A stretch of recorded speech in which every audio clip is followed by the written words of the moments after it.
want to hear? Are we going to bring them on? Yes, we're going to bring them on. Hey, it's the Wavereport. I got my boy Mike here. What's happening?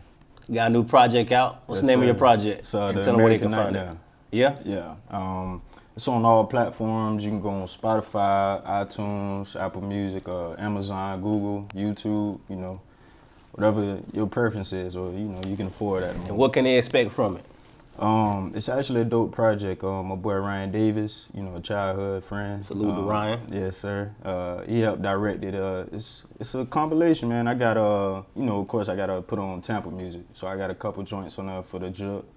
I got a lot of conscious stuff though. You know, I'm speaking from a place where I feel like I need to uplift people. You know what I'm saying? That's in certain real. areas, not just in the streets, but in real life. You know, people deal with like mental issues and stuff. You know. Personally, I've been dealing with that myself growing up, so I feel like it's only right to tell my story to help people relate. Hopefully, they'll come out of that dark place. You know? That's real, man. You go pick up my boy project. Yes, sir. Yes, sir. So we're gonna talk about all things music related Right. today. But before we get to that, you said you suffered from like mental health issues growing up. Right. What kind of issues did you suffer from? Just, and what'd you do to get over them? Yeah, like growing up, I was the type of person, I was always isolated. You know what I'm saying? I always bottled my emotions and was never taught the proper way to release them. So those emotions became bottled up, and as you're growing up, you start running into different things, different situations that can, how you say, poke at it and, you know, make you explode. Just holding it in is just, and not having guidance, it just dealt with me mentally, because I considered myself to be a weird person, you know what I'm saying, an outcast. You're an introvert? Yeah, very, you know what I'm saying? So it's like when you react a certain way, people look at you different. So, you know, it's kind of like, damn, am I tripping, you know what I'm saying? Am I a messed up individual, you feel me? So it played a lot, and then just family history. I got a lot of family members who deal with addictive personality. So when I did get involved with alcohol and weed, it took me to a point where I was overdoing it, and how would you say, like, gave me a chemical imbalance. You know what I'm saying? So it was just rough, man. I think that's prevalent in a lot of black families. Right. And a lot of us are not taught to deal with anything internally. Right. We taught to deal with it externally. So we'll go to drugs, alcohol, Right. crack, heroin, anything. And we're actually projected onto other people. Right. So, you know, influence is heavy when you're growing up in the hood. It's very heavy. I don't do drugs, but everybody else doing it. I don't want to feel left out, so I got to get in on Right, it. peer But pressure. you don't know, it could affect you differently. Some people Right. have a high tolerance for it. Right. Do you still deal with those issues today? Yeah, but I found a way to balance it out. You know what I'm saying? To kind of not control it completely, but I know how to cope with it. You know what I'm saying? Like, I know how to interact when I go out in public. Like, my anxiety, I ain't gonna like run through the roof, but I just find little techniques, little small things that I came up with myself to help me, you know, stay calm. So with transitioning that, with talking about drugs and influence. Right. So in music, that's heavy today. With especially the younger generation. Right. It's like almost every other song, Something the about, artists, yeah, popping even if they're perks. lying, Yeah. they're mentioning it. And, you know, people have malleable minds, so people Right. are heavily influenced to the point. The artist may not even actually be doing what they're saying, Right. which is a lot of the times the case. Yeah, you know? most of them. Yeah, that's true. But how do you feel in terms of your music? Because you said you have different aspects that you're trying to touch on in your music, especially consciously, Right. which should be more of a thing today, but it's Right. kind of taking a back seat. It's just because music changes, you know what I'm Right. saying?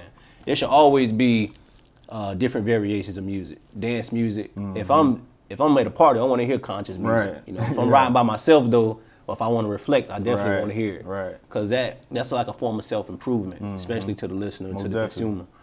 But how did it get to this point in music where kids are really the users now, and the artists? Some of the artists are users. I mean, to be honest with you, I feel like it's always been you know what I'm saying? Like, it's more promoted now than it is back in the day. But if you listen to the records back in the day, like from the old head, they were definitely using, you know what I'm saying, drugs, whether they were selling or the ones actually on the streets using it. But now I feel like it's becoming comfortable. Like, it's the norm. You know what I'm saying? It's cool to walk around popping perks you know what I'm saying, all day getting loaded, you know what I'm saying? I feel like it's promoted the wrong way. And the reason why I say that is because, as you know, all drugs are not bad, over the counter, like, you know, prescription. It's used for a purpose. People just abuse it, you feel me? So it's like, when it comes to promoting that type of stuff, of course, I can't front. I like that type of music. Like you said, when you at a party, you vibing, you on liquor, you know what I'm saying? You doing your thing. But for the most part, nah. I'm at the age now. It's like I said, make conscious music. Like I got a song out. It's basically pertaining about a kid growing up from the hood. You know what I'm saying? And he grew up on them gangster movies, Paid in Full, Scarface or whatever. So he, you know, get of age and he feel like, oh, this is the thing to do. Let me go out there and rob people. You feel me? He put himself in a position that now his mans get caught up and he get brought into, you know what I'm saying, interrogation. He get confronted by the police, but he's not really from the hood, so he don't know the codes and the guidelines. So he end up flipping on his homeboy. He did a little time, you know, he think, you know, everything gravy is cool, but he get out, they wait a couple months, and instead of them getting on him, they try to hurt him the most by like going after his family, going after his girl. They killed his brother, you know, stole his money out of his safe, and basically just a song letting people know, man, know who you are, you feel me? If that ain't your lane, don't pursue it, you know what I'm saying? It's okay to be outcast, it's okay to be different or weird, you know what I'm saying? Like you were when you were growing up. Yeah, it is okay. You know what I'm saying? Like me personally, I didn't do drugs like weed and alcohol until I actually turned 19. You know what I'm saying? That's big as far as most people coming from my culture, you know what I'm saying? Early. Like, yeah, most people start, 12, 13, so. Earlier.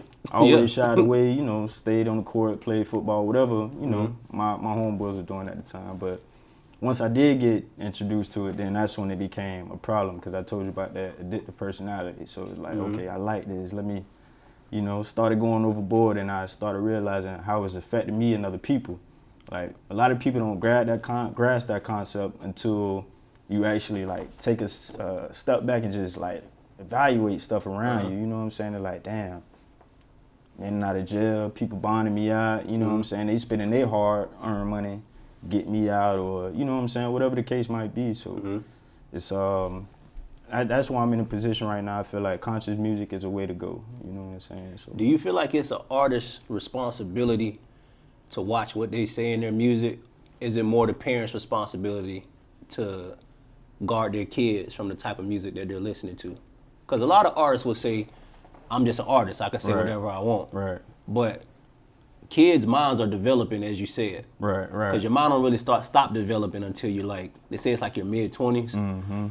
So do you think it's more of your responsibility as an artist to watch what you say and be PG at times, or is it more on the parent to be a parent to their child? Let me take this shot, because I feel like what I'm about to say, it might rub people the wrong way. No, that's what we here for. It's the Wavereport.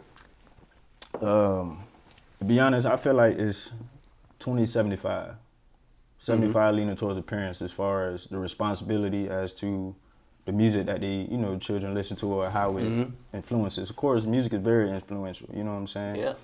But as far as that aspect, it's more so on the parents, because just like you know what I'm saying, I'm pretty sure when you grew up, you heard the same things, the killing, the robbing, or, you know, whatever, drug popping, alcohol.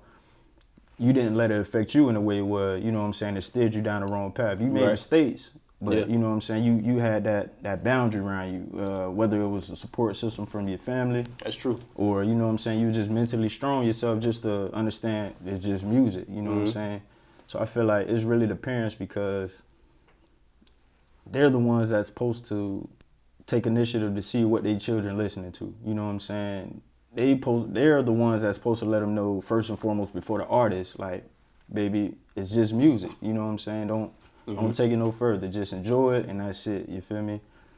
And the reason why I put the 25 on the artist is because us being artists, we don't understand, or we're not aware fully that these people that we call fans are actually soaking in what we say, because words have power, you feel me? A lot. So it's like, you got to be careful what you say, but, you know, this the lane you pick. You chose to step into that gangster lane, you know what I'm saying? So you have an audience to cater to in order for you to make the money that you're required to make.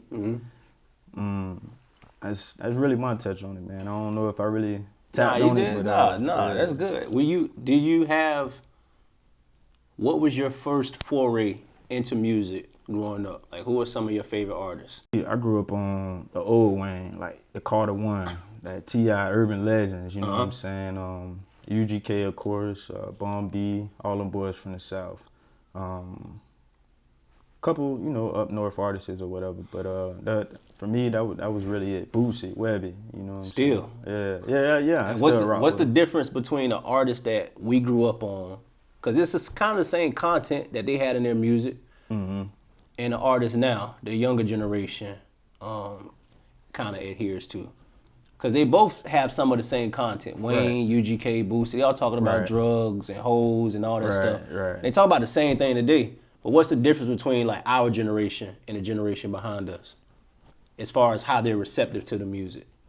I think they taking it overboard. Like when I say that, when Wayne, Boosie, and all the other artists that I named back in the day when they was rapping from what they grew into. You know what I'm saying? How they grew up, what they had to endure.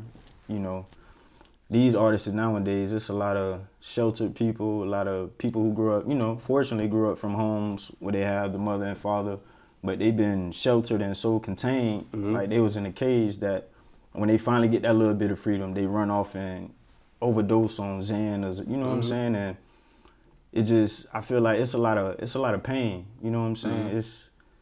It's a lot of pain in their music. It just, you really gotta listen and like, damn, I feel like these kids really reaching out, you know what I'm saying? Cause they only doing what they know, you know what I'm saying? And they don't really know how to cope with their feelings or the situations that they might be enduring at the time. So they just, you know, resort to drugs and just heavily promoted it, man. Just The past few years, a lot of artists have died from overdose. right.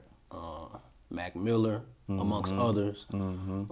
How do we curtail that as a people, as listeners, as artists, just as a community of human beings? Because it seems like it's prevalent and it's not going to stop. It's not like it's going down. You know, Right. people getting caught with drugs Right. in excess, and it's not like a bunch of weed. They getting caught with pills. They getting caught with Xans, Molly's, all that. Yeah. and they doing it in excess. So what can we do about it?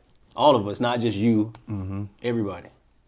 I mean, I feel like just be there for them more, like physically, like more charitable events, like basketball events, like, you know, people who are in position to rent out a gym and, you know, like how they do the book bag giveaways and the stuff for the kids, like we need to do that more.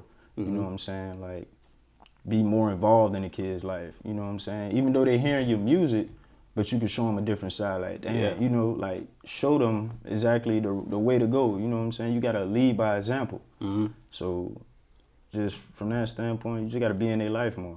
Even if you don't know them, you know, just walk up on somebody, ask them how their day is, what your plans in life. Of course, when you're younger, you don't have it all figured out. Right, But that's true. when you keep drilling that type of stuff in people's mentality, it you know what I'm saying, eventually click and it's gonna be like, okay, first and foremost, this person really cared for me to take the time out and always be there for me. So they gonna look at it that from a positive side and, you know, hopefully run with it. So talk about your new project that you got out.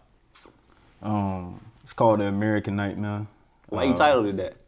Because I felt like that's what we living through, you know what I'm saying? More so speaking on people from my culture, but and not trying to shy away or sound like racist, but I feel like it's really pertaining to us, you know what I'm saying? Being black in America, your chances making out of the environment is not as high as the other races. Very low. You know what I'm saying? So I feel like first and foremost, that's how I feel. But it's not just related to like the cops killing and stuff, you know, it's also dealing with the hood, you know what I'm saying? People who trying to peer pressure you to bring you in to sell drugs, or people who try to guide your life to like make you feel like rapping or playing ball is the only way to make it, Right. you know what I'm saying? So I feel like I touch on different entities as far as that relation and that topic. So. And what's your favorite song on there? I know as an artist, like I don't got a favorite song, but No, I actually do got a favorite song. I gotta say it's Outlook Juke. That's the name of the song I was just telling you about.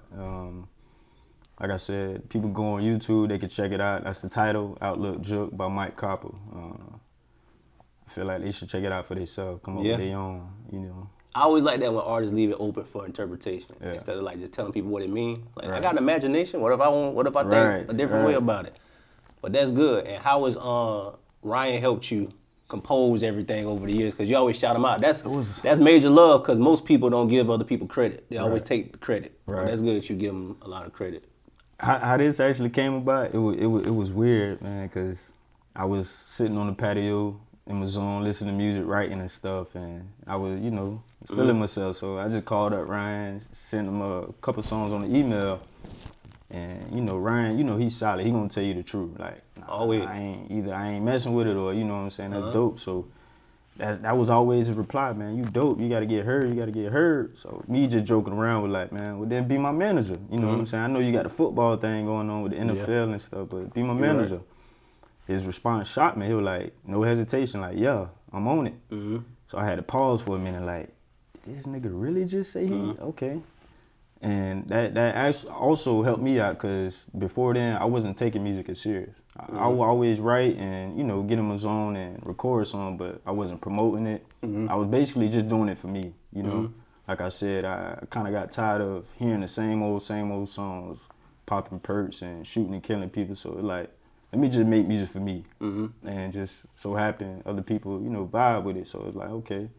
Of course, I see an opportunity to make money, but still, it's a double win. You know, help people out and benefit off of it at the same time. So and it's therapeutic for you and Right. everything that you've been through. Right. Yeah, that's definite. And how you feel? So when it comes to, you mentioned something about doing it for you. Why do we take our talent for granted? Each of us as individuals, we know we got talent. Like Ryan told you, you could do it, Right. but we always seem like we guard ourselves. We hold everything in. Right. We don't let the world see, and more importantly, we don't let ourselves see how good or how far we can go with the talent that God gave us. What was your reasoning for not truly conveying your potential like you should? I mean, insecurities, because when it's you perceive it a certain way. So like when I record the music and I listen to it after the fact, it's like, I don't know if, you know what I'm saying, if that's it, because that's me, you feel me? Like I haven't been at it as long as other people and perfecting my craft, so it's kind of, it just, like I said, it's uncertain. You just uncertain about yourself, so it was definitely a lot of doubt, but like you said, confidence. When people can consistently tell you you doing it right, or they coming to you bringing you tracks and be like, oh, like when rappers do challenges, like Tom G did it playing, you get people in your inbox, you should do it. You know what I'm saying? That it boosts your confidence up. So I feel like we all need that though. Confidence boost. So. Yeah, because I agree with the insecurities, because I wasn't doing this. It may seem like it's natural, and I can be transparent on camera. It may seem like it's natural, but I ain't been doing this for a long time. I actually got a call from somebody else. It was like, do I want to join? Right. And I was like, yeah, I guess. Because I was in school. I'm still in school. I'm going to start school again, but I was in school during the time that, my inception into doing Wavereport. But a lot of it, I've never been like a non-confident person, but I have my own reservations about things. Right. Because I won't go as hard. Right. If I know I could get by doing 60%, I'm going to do the 60%. But you also hit something on the head when you just mentioned you was in school. That also played a part, now that you brought it to my attention. Just when you got other stuff on your plate, life, kids, you got a household. It's priorities. Yeah, so it's like, for me, it's kind of like, I can't tell my girl, hey, I'm finna quit my job, and, become a full-time rapper. She gonna look at you like, okay, you tripping. I think it's time for me to go, on Facebook and find me somebody else. So, but yeah, man, like when you got insecurities and you juggling different things, that definitely plays a part as far as like confidence and you understanding and realizing your talents, So and taking risks, especially in the black community. I think that adds to our insecurities at times. Because if you do something outside the box, even if it is rapping, if that's your talent, that's your talent. Right. And you have like your family, they're not as supportive as you would think they would be. It's like, this is my blood. You're supposed to be. A big part, But they don't support you. They don't share your stuff. They're not buying your stuff, whatever it is. Right. That adds to it, because we grew up thinking that these people have our back. Right. And they're going to always be there no matter what. Right. But sometimes they're the most discouraging and the most critical people. when we're trying to go on a different path or do something creative. Right. And I don't respond well to that. I'll just tell you that right now. I may seem calm, but if I know anybody who's creating, anybody who's an artist, anybody who's trying to do something different or break a generational curse, if you're my friend and I see that somebody's trying to attack you for doing something different, you're gonna support. I'm gonna respond in an unfavorable manner towards that person. Because the only way for us to truly express how great we are, like our divinity from God, is to do something different. Right. You do what this person do, you're gonna get the same results, which ain't shit. Because most people who criticizing you, they're not doing anything. Go ahead, talk. Go ahead. Most people who criticize you, they're not doing nothing, and they're projecting their insecurities onto you. Right. I mentioned this in one of my videos. It's not as if you can't do it. They're telling you can't do it because they're not doing anything. Right. And they don't want you to get. That's how I usually be though. Yeah. That's how I usually be, and that's the only reason why I got quiet. You know what I'm saying? Because it's like I feel like it turned from an interview to you preaching to me. You know what I'm saying? So you bringing up old onion layers in my past. So it's I totally feel you on that end. But it's a blessing to still have some type of support. Whether it's from family, friends, it's even strangers. And unfortunately, that's, as you know, that's where the most support comes from. Biggest supporters, man. People you don't know. Yeah, but it's not a bad thing that family don't really support you or they don't see your vision, because that's exactly what it is. They don't see your vision, so they not going to go as hard or do as much as you would expect them to do. And I feel like that's where it hurt, not just people in our community, but anybody, like having expectations and standards. When you set a certain standard for somebody and they don't meet it, you automatically feel some type of way. That's true. So that's one thing I learned.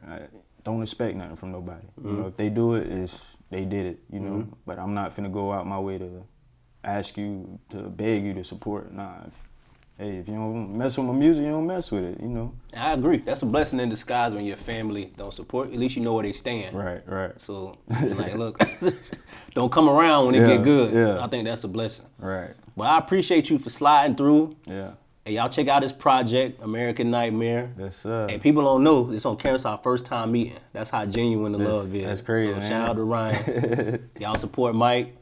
Sign off, man. Big Davis, man. Hey, Mike Coppa. Y'all can follow me on all social media platforms, IG, Mike Coppa, 813.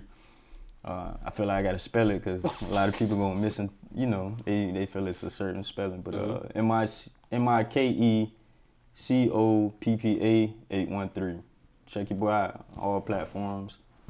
Like and subscribe. Yeah, like and subscribe to the Wavereport. We got more content. We're going to have Mike back. Yes, sir. I appreciate it, man. Yes, sir. Your freedom, but tell you go live out your dreams. This is America. Where police can beat only niggas, but treated like kings. This is America. They trafficking women, they raping our children for cream. This is America. Where shit is